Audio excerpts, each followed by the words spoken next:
What do all of us deeply desire is happiness, is freedom from pain, peace, harmony, abundance, comfort, adventure, romance, and also knowledge of ourselves.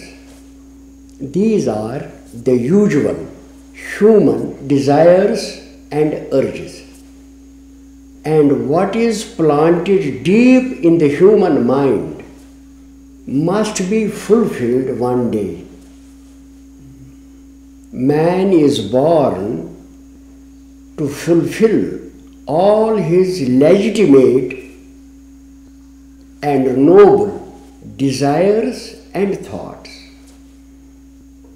He must have abundance so that there is no poverty, so that no people die of hunger,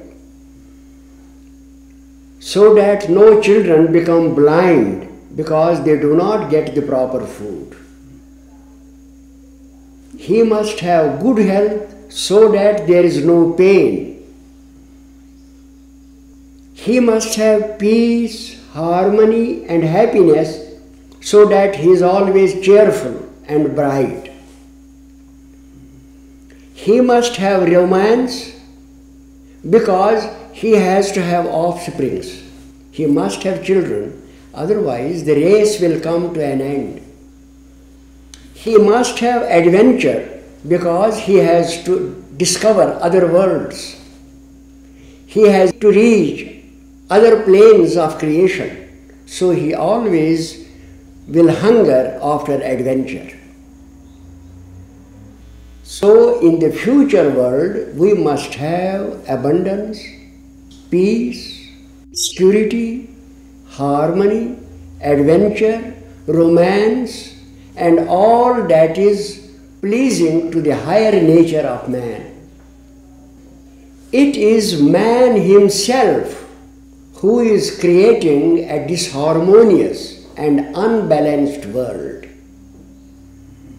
He has his lust for power and lust for wealth. It is these two classes of men, the power-hungry and the greedy, who are creating these imbalances on the earth.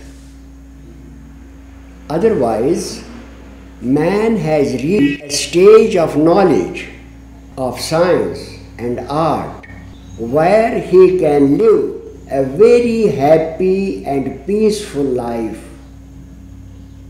It is only a section, the rich on the one hand and those hungry for power on the other, who are creating all these difficulties in the world. War or peace results from man's own inner nature. Otherwise, heaven does not thrust wars on him. It is he who himself invites these wars because he is hungry, he is greedy, he is ambitious. He wants to dominate the world. He wants to be the highest and the most eminent nation in the world. Otherwise, there is nothing from a rational and a reasonable point of view that can hinder mankind from coming together, disarming itself and living as a one whole. Already we have in India and Russia many languages, many creeds, many religions. They live side by side. In India they do, and peacefully. Similarly, all the world could live peacefully if we were to love our neighbor as we love ourselves. If we were to give to others the same what we demand for ourselves, there should be no war on the earth. All these teachings came 2000 years and more before this time. They were revelations from the divine. The aim was to forewarn mankind that a stage will be reached when she would get control of great forces of nature which could annihilate her if she has not disciplined herself. If we had followed the dictates of various faiths, whether it is Buddhist or it is Hindu or it is Christian or it is Zionic or any other faith, by now man should have been more compassionate, more noble, more peace-loving, more harmonious. But instead of acting on the advice of the prophets, they only acted on the rituals. They went to the church, they fasted, they performed other ceremonies, but never tried to put the teachings of these great prophets into practice.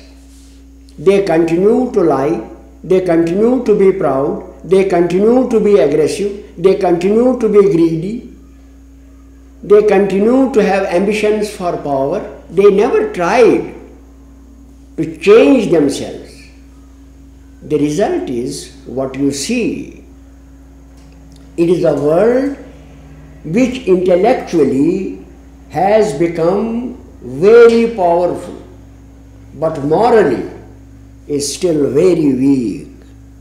It is because of this lopsided development of human beings, intellectually very high, morally just where they were 2000 years ago. That is at the basis of the present crisis.